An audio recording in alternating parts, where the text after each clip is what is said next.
Tilapia forever.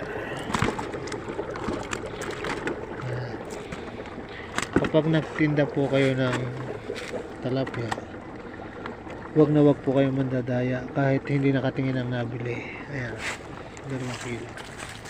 May pasobra pa. Pagkat bawal ng Diyos ang mandaya na sa kiluhan. Ayan. Tumulong. Hi.